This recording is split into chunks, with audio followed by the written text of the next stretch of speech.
ನಾನು ಕುವೆಂಪು ಅವರ ಈ ಒಂದು ರಸಪ್ರಯಾಣ ನನಗನ್ಸಿದ್ದು ಇದೊಂದು ರಸಪ್ರಯಾಣ ಅಂತ ಅನಿಸ್ತು. ಇದು ಅನ್ನ ನೆನಪಿನ ಇಡೀ ಕಥನವನ್ನು ಆಯ್ದು ಹೀಗೆ ನಾಟಕವಾಗಿ ಮಾಡೋದಿದೆಯಲ್ಲ, ಅದು ತುಂಬಾ ಸವಾಲಿನ ಕೆಲಸ ಅಂತ ನನಗೆ ಅನಿಸ್ತದೆ. ಯಾಕೆಂದ್ರೆ ಇಲ್ಲಿ ಒಂದು ಡೈಲಾಗ್ 2 ಡೈಲಾಗ್ಗಳಿಗೆಲ್ಲ ಸೀನ್ಗಳು ಶಿಫ್ಟ್ ಆಗ್ತಾ ಇರ್ತವೆ. ಸೊ ನಾಟಕದೊಳಗೆ ಅದು ಇಂಟೆನ್ಸಿಟಿಯನ್ನು ಆ ಥರದಲ್ಲಿ ಕಾಪಾಡ್ಕೊಳ್ಳೋದು ತುಂಬಾ ಕಷ್ಟ. ಯಾಕೆಂದ್ರೆ ಒಂದು ಎಮೋಷನ್ಸ್ ಅನ್ನ ನಾವು ಬಿಲ್ಡ್ ಮಾಡ್ಬೇಕಾಗುತ್ತೆ. ಸೊ ಇದು ಚೆಕ್ ಅಂತ ಸಿನಿಮಾ ಇದರಲ್ಲಿ ಎಡಿಟಿಂಗ್ ತರ ಕಟ್ ಮಾಡಿದ್ರೆ ಅದು ಬ್ರೇಕ್ ಆಗೋ ಅವಕಾಶ ಇದೆ. ಬಟ್ ಅದಾಗದಂಗೆ ನಾಟಕ ಯಾಕೆ ನೋಡ್ಕೊಳ್ತು ಅಂತಂದ್ರೆ, ನಮಗೆ ನಾಟಕದಲ್ಲಿ ನಾವು ಏನ್ ನೋಡ್ತಾ ಇದೀವಿ, ಕೇಳ್ತಾ ಇದೀವಿ, ಅದಕ್ಕಿಂತ ಹೆಚ್ಚು ಕುವೆಂಪು ನಮಗೆ ಗೊತ್ತಿರೋದ್ರಿಂದ. ಸೊ ಇಲ್ಲಿ ನಾವು ನೋಡ್ತಾ ಇರೋದು ಕುವೆಂಪು, ನಮಗೆ ಗೊತ್ತಿರೋ ಕುವೆಂಪು ಅನ್ನಲ್ಲ, ನಮಗೆ ಗೊತ್ತಿರುವ ಕುವೆಂಪು ಜೊತೆಗೆ ತೇಜಸ್ವಿಯವರು ತೋರಿಸ್ತಿರುವಂತ ಕುವೆಂಪು ಜೊತೆಗೆ ನಾವು ಒಂದು ರಿಲೇಶನ್ಶಿಪ್ ಅನ್ನ ಕಟ್ಕೋತಾ ಇದ್ದೀವಿ. ಇದೊಂದು ಹೊಸ ಸೇತುವೆ ಅಂತ ನನಗೆ ಅನಿಸಿದೆ. ಇಂಥ 100 ಸೇತುವೆಗಳು, ರಂಗ ಸೇತುವೆಗಳು ಕುವೆಂಪು ಅವರ ಸಾಹಿತ್ಯವನ್ನ ಮತ್ತು ಅವರು ಸೃಷ್ಟಿಸಬೇಕು ಅಂದ್ಕೊಂಡಿದ್ದ ಮನುಷ್ಯತ್ವವನ್ನ ನಾಳಿನ ಕಾಲಕ್ಕೆ, ಹೊಸ ಕಾಲಕ್ಕೆ ನಾವು ತಗೊಂಡೋಗ್ಬೇಕು ಅಂತ ಕೆಲಸವನ್ನ ಈ ರಂಗಪ್ರವರ ತಂಡ ಮಾಡಿದೆ. ನಾನು ಅತ್ಯಂತ ಹೃತ್ಪೂರ್ವಕವಾಗಿ ಅವರನ್ನ ಮತ್ತೊಂದ್ಸರಿ ಅಭಿನಂದಿಸಿದ್ದೇನೆ. ನಾನು ಮತ್ತೆ ಇದನ್ನ ನಾಟಕದ ಮೊದಲ ಪ್ರದರ್ಶನದಿಂದಲೂ ನೋಡ್ಬೇಕಂತ ಪ್ರಯತ್ನಿಸಿ ಮಹೇಶ್ ಅವರ ಉಗ್ರ ಕೋಪಕ್ಕೆ ತುತ್ತಾಗಿದ್ದೆ. ಸೊ ಹಾಗಾಗಿ ಆದ್ರೆ ಇವತ್ತು ಅದನ್ನ ಕಡ್ಡಾಯವಾಗಿ ನಾನು ನೋಡ್ಲೇಬೇಕು ಅಂತ ನಾನಲ್ಲದೆ ನಮ್ಮ ಹಂಪೆ ಕನ್ನಡ ವಿಶ್ವವಿದ್ಯಾನಿಲಯದ ಹಿರಿಯ ಪ್ರಾಧ್ಯಾಪಕರಾದ ಅಶೋಕ್ ಕುಮಾರ್ ಅಂದ್ರೆ ಅವ್ರನ್ನು ಕರ್ಕೊಂಡು ಬಂದು ಕುಳಿತು ನಾಟಕ ನಿಮ್ಮ ಜೊತೆಲಿ ಕುಳಿತುಕೊಂಡು ನನಗೆ ಬಹಳ ಸಂತೋಷ ಆಯಿತು. ಇಷ್ಟು ಜನ ನೀವು ಬಂದಿದ್ದಕ್ಕಾಗಿ ನಿಮಗೆ ಮತ್ತೊಂದು ಅಭಿನಂದನೆಗಳು. ಇಂಥ ರಸರೋಗಣವನ್ನ ಮತ್ತು ಕೇಳಿದ್ದು. ಇನ್ನೊಂದು ಬಹಳ ಮುಖ್ಯವಾದದ್ದು ಒಂದು ಮಾತು ಹೇಳ್ಬೇಕು ನಿಮಗೇನು ಅಂತಂದ್ರೆ, ನಾವಿವತ್ತು ಮಾತನಾಡ್ತಿರುವಂತ ಕನ್ನಡ ಕಳೆದುಕೊಂಡಿರುವಂತ ಸೊಗಸು ಏನು ಅಂತ ಈ ನಾಟಕ ನೋಡ್ತಾರೆ ಗೊತ್ತಾಗುತ್ತೆ. ಕನ್ನಡ ಭಾಷೆಗೆ ಎಂತ ಸೊಗಸಿದೆ, ಅದರಲ್ಲಿರುವಂತ ಲಯಜ್ಞಾನ ಹೇಗಿದೆ, ಅದರ ಪ್ರಯೋಗಗಳಲ್ಲಿ ಎಂತೆಂತ ಸೊಗಸಿದೆ. ಸೊ ಅದರೊಳಗೆ the essence of the language ಅದು ನಮ್ಮ ಹೊಸ ತಲೆಮಾರಿಗೆ ಕಳ್ಕೊಂಡ್ಬಿಟ್ಟಿದೆ. ನಾವು ಅದನ್ನು ತುಂಬಾ ಆಧುನಿಕೀಕರಣಗೊಳಿಸ್ತಿದ್ದೀವಿ, ಅದನ್ನು ಬೇರೆ ಬೇರೆ ಪ್ಲಾಟ್ಫಾರ್ಮ್ಸ್ ಅಲ್ಲಿ ಉಪಯೋಗಿಸ್ತಾ ಇದೀವಿ ನಿಜ. ಆದ್ರೆ ಅದರೊಳಗೆ ಇದ್ದಂತ ಎಂಥ ಬ್ಯೂಟಿಫುಲ್ ಆದಂತ ಅದರ ಲಯಜ್ಞಾನ, ನಾದಗುಣ ಮತ್ತು ಅದು ಹೃದಯಕ್ಕೆ ತಟ್ಟುವ ಆ ಹಸಿ ಮಣ್ಣಿನ ತರದ ಒಂದು ಸ್ಪರ್ಶ, ಭಾಷೆಗೂ ಆ ಥರದ ಒಂದು ಸ್ಪರ್ಶ ಇರುತ್ತೆ ಅಂತ ಇಂಥ ನಾಟಕಗಳು ನೋಡಿದಾಗ ಗೊತ್ತಾಗುತ್ತೆ. ಸೊ ದಯಮಾಡಿ ನಿಮ್ಮ ಮಕ್ಕಳಿಗೆ ಕುವೆಂಪು ಅವ್ರನ್ನ ಓದಿಸಿ, ಇಂಥ ನಾಟಕಗಳಾದಾಗ ಮತ್ತೆ ಬಂದು ನೀವು ಅಲ್ಲದೆ ಬೇರೆಯವ್ರನ್ನು ಕೂಡ ಕರ್ಕೊಂಡು ತೋರಿಸಿ ನಮ್ಮ ಕನ್ನಡದ ನಾಳಿನ ಭವಿಷ್ಯತ್ತನ್ನ ನಾವು ಒಂಚೂರು ಕುವೆಂಪು ಅವರ ಕನಸನ್ನ ನಾವು ಮುಂದಕ್ಕೆ ತಗೊಂಡು. ನಮಸ್ಕಾರ. ಮನೆಯಲ್ಲಿ ಮಧುಮಗಳುವಂಥ ಮಹಾನ್ ಕಾದಂಬರಿನ ರಂಗರೂಪ ಮಾಡಿದಂಥವ್ರು KY ಸರ್. ಸುಮಾರು 40ಕ್ಕೂ ಹೆಚ್ಚು, 40ರಿಂದ 50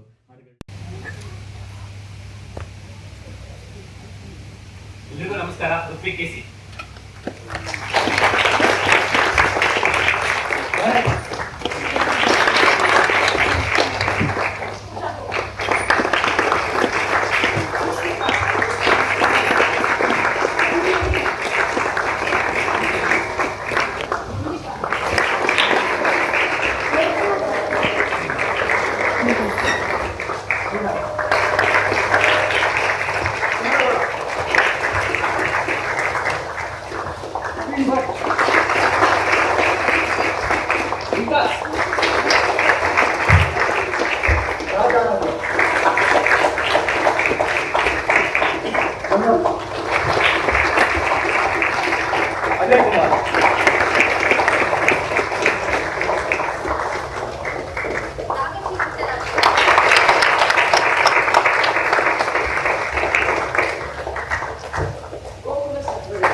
ಪ್ರಜಾವಾಣಿಯ ರವೀಂದ್ರ ಭಟ್ರು ಬಂದಿದ್ದು ದಯಮಾಡಿ ಬರಬೇಕು.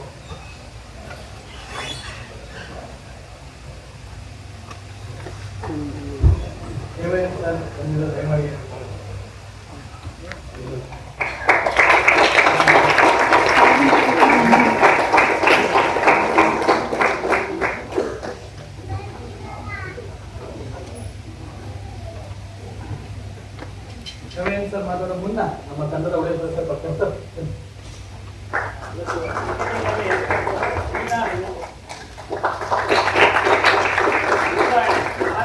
ಚಂದನ್ ವಿಕಾಸ್ ಗೌಡ,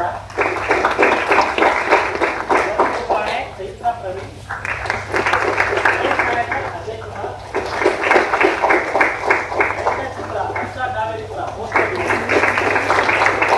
ವಿನ್ಯಾಸ ಅನುರಾಮ್ ಸಂಜೀವ, ಬೆಳಕಿನ ವಿನ್ಯಾಸ ಮಂಜು ನಾರಾಯಣ್,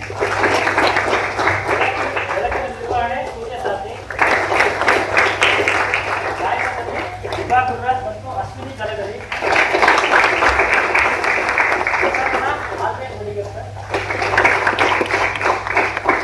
ಸಂಗೀತ ನಿರ್ದೇಶನ ಅಕ್ಷಯ್ ಗೋನ್ಸ್ಲೆ.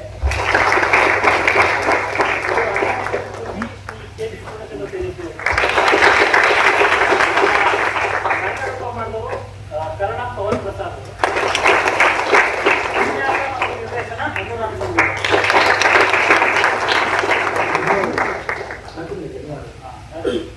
ಇದು ನಮಗೆ ಪ್ರಜಾವಾಣಿಯ ಕಾರ್ಯನಿರ್ವಾಹಕ ಸಂಪಾದಕರಾದ ರವೀಂದ್ರ ಭಟ್ ಅವರಿಗೆ ಅಂತಿಮವಾಗಿ ಧನ್ಯವಾದಗಳು. ಹಾಗೆ ಯೋಗಪಟ್ಟೆ ಕುರಿತಂತೆ paragraph page, Kuvempu Kuppalli 1904 page, Kuvempu Tejaswi ಬಳಗ, ಅಪರಿಚಿತ ಓದುಗರು ಪೇಜ್, ಇವೆಲ್ಲರಿಗೂ ಕೂಡ ಧನ್ಯವಾದಗಳು.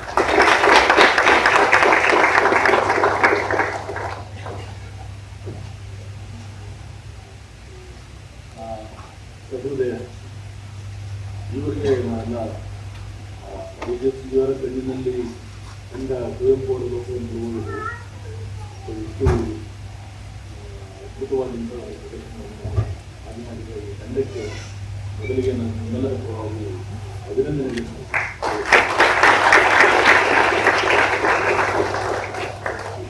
ಕುವೆಂಪು ಅಂತಂದ್ರೆ ನಮ್ಮ ರಾಜ್ಯದಲ್ಲಿ ಅಥವಾ ನಮ್ಮ ದೇಶದ ಮಟ್ಟಿಗೆ ಉದ್ಯಮ ಫಿನಾಮಿನಲ್, ಕಲ್ಚರಲ್ ಫಿನಾಮಿನಲ್ ಅಂತ ನಾವು ಕರೀಬಹುದು.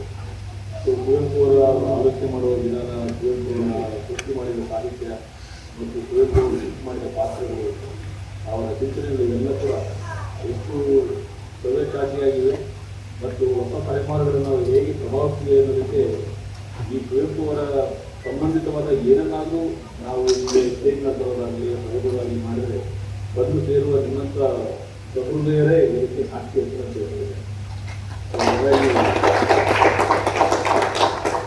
ನಾವಿಲ್ಲಿ ಮನೆಗಳಲ್ಲಿ ಮಗುಗಳನ್ನು ಮತ್ತೆ ಮಾಡ್ತಾ ಇದ್ವಿ. ಸೊ ಆಗೆಲ್ಲ ನಿಮ್ಮ ಹಾಗೆಯೇ ಎಷ್ಟು ಜನ ಇಲ್ಲಿಂದ ಬಂದು ಇಡೀ ರಾತ್ರಿ ಕುರಿತು ಮಾಡ್ಕೊಂಡು ನೋಡ್ತಾ ಇದ್ದಾರೆ. ನಮ್ಗೆ ಅನಿಸ್ತದೆ ಅದೇ ನಿವಾರ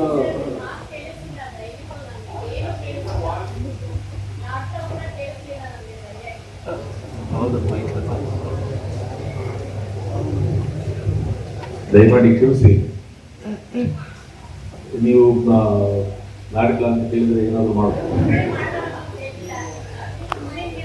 ಇಲ್ಲಿ ಅಲ್ಲ, ನೀವು ಮನೆ ಮುಂದೆ ಪ್ರತಿಭಟನೆ ಮಾಡ್ತಾ ಇದ್ದೋದ್ರೆ ಕುವೆಂಪು ಏನು ಹೇಳಲಿಲ್ಲ. ಸೊ ಹಾಗಾಗಿ ನೀವು ಆಗಲೇ ಹೇಳ್ಬೇಕು ಪ್ರೇಕ್ಷಕರ ಅಂತಿಮವಾಗಿ ಈ ನಾಟಕವನ್ನ ನಿಮಗೆ ನಿಮ್ಮ ಮನಸ್ಸಿಗೆ ಹೃದಯಕ್ಕೆ ಹತ್ತಿರವಾಗುವ ಮಾಡಬೇಕು ಅನ್ನೋದೇ ನಾಟಕದ ಇಡೀ ತಂಡದ ಉದ್ದೇಶ ಆಗಿರುತ್ತೆ. ಕೆಲವು ತಾಂತ್ರಿಕ ಕಾರಣಗಳಿಗೆ ಕೇಳಿಸ್ತಿಲ್ಲ ಅಂತಂದಾಗ ಅದು ಆಭಾಸವಾಗುತ್ತೆ ಅಂತ ಹೇಳ್ಬಿಟ್ಟು ನೀವು ಸುಮ್ಮನೆ ಇರೋದಕ್ಕಿಂತ ಹೆಚ್ಚಾಗಿ ಅಲ್ಲಿಂದ ಕೂಗಿ ಹೇಳಿದಾದ್ರೂ ಕೂಡ ನೀವು ಎದ್ದು ಹಿಂದೆ ಬಂದು ಅಥವಾ ಅಲ್ಲಿ ಟೆಕ್ನಿಕಲ್ ಟೀಮ್ ಇರುತ್ತೆ ಅವ್ರಿಗೆ ಯಾರಾದ್ರೂ ಹೇಳಿದ್ರೆ ಏನಾದ್ರು ಮಾಡ್ಬೋದಾಗಿತ್ತು. ಏನಿವೆ ಈಗ ಇನ್ನೊಂದು ಪ್ರದರ್ಶನದಲ್ಲಿ ತಾವು ಬಂದು ಅಲ್ಲಿ ಕುಳಿತುಕೊಳ್ಳದೆ ಮುಂದೆ ಕುಳಿತುಕೊಂಡು ನಾಟಕ ನೋಡ್ಬೇಕು ಅಂತ ಹೇಳಿ ನಾನು ತಮ್ಮಲ್ಲಿ ವಿನಂತಿಸ್ತೇನೆ. ಅಲ್ಲ, ಮತ್ತೊಂದು ಸಾರಿ ಮತ್ತೆ ಕೇಳದಿರ್ಬೋದು ಅನ್ನೋ ಕಾರಣಕ್ಕೆ ಹೇಳಿದೆ. ಸರಿ, ಅದು ನೋಡೋಣ. ಅದು ನಾನು ಕುವೆಂಪು ಅವರ ಈ ಒಂದು ರಸಪ್ರಯಾಣ ನನಗನ್ಸಿದ್ದು ಇದೊಂದು ರಸಪ್ರಯಾಣ ಅಂತ ಅನಿಸ್ತು. ಇದು ಅನ್ನ ನೆನಪಿನ ಇಡೀ ಕಥನವನ್ನು ಆಯ್ದು ಹೀಗೆ ನಾಟಕವಾಗಿ ಮಾಡೋದಿದೆಯಲ್ಲ, ಅದು ತುಂಬಾ ಸವಾಲಿನ ಕೆಲಸ ಅಂತ ನನಗೆ ಅನಿಸ್ತದೆ. ಯಾಕೆಂದ್ರೆ ಇಲ್ಲಿ ಒಂದು ಡೈಲಾಗ್ 2 ಡೈಲಾಗ್ಗಳಿಗೆಲ್ಲ ಸೀನ್ಗಳು ಶಿಫ್ಟ್ ಆಗ್ತಾ ಇರ್ತವೆ. ಸೊ ನಾಟಕದೊಳಗೆ ಅದು ಇಂಟೆನ್ಸಿಟಿಯನ್ನು ಆ ಥರದಲ್ಲಿ ಕಾಪಾಡ್ಕೊಳ್ಳೋದು ತುಂಬಾ ಕಷ್ಟ. ಯಾಕೆಂದ್ರೆ ಒಂದು ಎಮೋಷನ್ಸ್ ಅನ್ನ ನಾವು ಬಿಲ್ಡ್ ಮಾಡ್ಬೇಕಾಗುತ್ತೆ. ಸೊ ಇದು ಚೆಕ್ ಅಂತ ಸಿನಿಮಾ ಇದರಲ್ಲಿ ಎಡಿಟಿಂಗ್ ತರ ಕಟ್ ಮಾಡಿದ್ರೆ ಅದು ಬ್ರೇಕ್ ಆಗೋ ಅವಕಾಶ ಇದೆ. ಬಟ್ ಅದಾಗದಂಗೆ ನಾಟಕ ಯಾಕೆ ನೋಡ್ಕೊಳ್ತು ಅಂತಂದ್ರೆ, ನಮಗೆ ನಾಟಕದಲ್ಲಿ ನಾವು ಏನ್ ನೋಡ್ತಾ ಇದೀವಿ, ಕೇಳ್ತಾ ಇದೀವಿ, ಅದಕ್ಕಿಂತ ಹೆಚ್ಚು ಕುವೆಂಪು ನಮಗೆ ಗೊತ್ತಿರೋದ್ರಿಂದ. ಸೊ ಇಲ್ಲಿ ನಾವು ನೋಡ್ತಾ ಇರೋದು ಕುವೆಂಪು, ನಮಗೆ ಗೊತ್ತಿರೋ ಕುವೆಂಪು ಅನ್ನಲ್ಲ, ನಮಗೆ ಗೊತ್ತಿರುವ ಕುವೆಂಪು ಜೊತೆಗೆ ತೇಜಸ್ವಿಯವರು ತೋರಿಸ್ತಿರುವಂತ ಕುವೆಂಪು ಜೊತೆಗೆ ನಾವು ಒಂದು ರಿಲೇಶನ್ಶಿಪ್ ಅನ್ನ ಕಟ್ಕೋತಾ ಇದ್ದೀವಿ. ಇದೊಂದು ಹೊಸ ಸೇತುವೆ ಅಂತ ನನಗೆ ಅನಿಸಿದೆ. ಇಂಥ ನೂರಾರು ಸೇತುವೆಗಳು, ರಂಗ ಸೇತುವೆಗಳು ಕುವೆಂಪು ಅವರ ಸಾಹಿತ್ಯವನ್ನ ಮತ್ತು ಅವರು ಸೃಷ್ಟಿಸಬೇಕು ಅಂದ್ಕೊಂಡಿದ್ದ ಮನುಷ್ಯತ್ವವನ್ನ ನಾಳಿನ ಕಾಲಕ್ಕೆ, ಹೊಸ ಕಾಲಕ್ಕೆ ನಾವು ತಗೊಂಡೋಗ್ಬೇಕು ಅಂತ ಕೆಲಸವನ್ನ ಈ ರಂಗಪ್ರವರ ತಂಡ ಮಾಡಿದೆ. ನಾನು ಅತ್ಯಂತ ಹೃತ್ಪೂರ್ವಕವಾಗಿ ಅವರನ್ನ ಮತ್ತೊಂದು ಸಾರಿ ಅಭಿನಂದಿಸಿದ್ದೇನೆ. ನಾನು ಮತ್ತೆ ಇದನ್ನ ನಾಟಕದ ಮೊದಲ ಪ್ರದರ್ಶನದಿಂದಲೂ ನೋಡ್ಬೇಕಂತ ಪ್ರಯತ್ನಿಸಿ ಮಹೇಶ್ ಅವರ ಉಗ್ರ ಕೋಪಕ್ಕೆ ತುತ್ತಾಗಿದ್ದೆ. ಸೊ ಹಾಗಾಗಿ ಆದ್ರೆ ಇವತ್ತು ಅದನ್ನ ಕಡ್ಡಾಯವಾಗಿ ನಾನು ನೋಡ್ಲೇಬೇಕು ಅಂತ ನಾನಲ್ಲದೆ ನಮ್ಮ ಹಂಪೆ ಕನ್ನಡ ವಿಶ್ವವಿದ್ಯಾನಿಲಯದ ಹಿರಿಯ ಪ್ರಾಧ್ಯಾಪಕರಾದ ಅಶೋಕ್ ಕುಮಾರ್ ಅಂದ್ರೆ ಅವ್ರನ್ನು ಕರ್ಕೊಂಡು ಬಂದು ಕುಳಿತು ನಾಟಕ ನಿಮ್ಮ ಜೊತೆಲಿ ಕುಳಿತುಕೊಂಡು ನನಗೆ ಬಹಳ ಸಂತೋಷ ಆಯಿತು. ಇಷ್ಟು ಜನ ನೀವು ಬಂದಿದ್ದಕ್ಕಾಗಿ ನಿಮಗೆ ಮತ್ತೊಮ್ಮೆ ಅಭಿನಂದನೆಗಳು. ಇಂಥ ರಸೋದ್ಯೋಗವನ್ನ ಮತ್ತು ಕೇಳಿದ್ದು. ಇನ್ನೊಂದು ಬಹಳ ಮುಖ್ಯವಾದದ್ದು ಒಂದು ಮಾತು ಹೇಳ್ಬೇಕು ನಿಮ್ಗೆ ಏನು ಅಂತಂದ್ರೆ, ನಾವಿವತ್ತು ಮಾತನಾಡ್ತಿರುವಂತ ಕನ್ನಡ ಕಳೆದುಕೊಂಡಿರುವಂತ ಸೊಗಸು ಏನು ಅಂತ ಈ ನಾಟಕ ನೋಡಿದ್ರೆ ಗೊತ್ತಾಗುತ್ತೆ. ಕನ್ನಡ ಭಾಷೆಗೆ ಎಂತ ಸೊಗಸಿದೆ, ಅದರಲ್ಲಿರುವಂತ ಲಯಜ್ಞಾನ ಹೇಗಿದೆ, ಅದರ ಪ್ರಯೋಗಗಳಲ್ಲಿ ಎಂತೆಂತ ಸೊಗಸಿದೆ. ಸೊ ಅದರೊಳಗೆ the essence of the language ಅದು ನಮ್ಮ ಹೊಸ ತಲೆಮಾರಿಗೆ ಕಳ್ಕೊಂಡ್ಬಿಟ್ಟಿದೆ. ನಾವು ಅದನ್ನು ತುಂಬಾ ಆಧುನಿಕೀಕರಣಗೊಳಿಸ್ತಿದ್ದೀವಿ, ಅದನ್ನು ಬೇರೆ ಬೇರೆ ಪ್ಲಾಟ್ಫಾರ್ಮ್ಸ್ ಅಲ್ಲಿ ಉಪಯೋಗಿಸ್ತಾ ಇದೀವಿ ನಿಜ. ಆದ್ರೆ ಅದರೊಳಗೆ ಇದ್ದಂತ ಎಂಥ ಬ್ಯೂಟಿಫುಲ್ ಆದಂತ ಅದರ ಲಯಜ್ಞಾನ, ನಾದಗುಣ ಮತ್ತು ಅದು ಹೃದಯಕ್ಕೆ ತಟ್ಟುವ ಆ ಹಸಿ ಮಣ್ಣಿನ ತರದ ಒಂದು ಸ್ಪರ್ಶ, ಭಾಷೆಗೂ ಆ ಥರದ ಒಂದು ಸ್ಪರ್ಶ ಇರುತ್ತೆ ಅಂತ ಇಂಥ ನಾಟಕಗಳು ನೋಡಿದಾಗ ಗೊತ್ತಾಗುತ್ತೆ. ಸೊ ದಯಮಾಡಿ ನಿಮ್ಮ ಮಕ್ಕಳಿಗೆ ಕುವೆಂಪು ಅವರನ್ನು ಓದಿಸಿ, ಇಂಥ ನಾಟಕಗಳಾದಾಗ ಮತ್ತೆ ಬಂದು ನೀವು ಅಲ್ಲದೆ ಬೇರೆಯವ್ರನ್ನು ಕೂಡ ಕರ್ಕೊಂಡು ತೋರಿಸಿ ನಮ್ಮ ಕನ್ನಡದ ನಾಳಿನ ಭವಿಷ್ಯತ್ತನ್ನು ನಾವು ಒಂಚೂರು ಕುವೆಂಪು ಅವರ ಕನಸನ್ನು ನಾವು ಮುಂದಕ್ಕೆ ತಗೊಂಡು. ನಮಸ್ಕಾರ. ಇವೆಲ್ಲ ಮನೆಯಲ್ಲಿ ಮಧುಮಗಲು ಅಂತ ಮಹಾನ್ ಕಾದಂಬರಿನ ರಂಗರೂಪ ಮಾಡಿದಂಥವ್ರು KY ಸರ್. ಸುಮಾರು 40ಕ್ಕೂ ಹೆಚ್ಚು, 40ರಿಂದ 50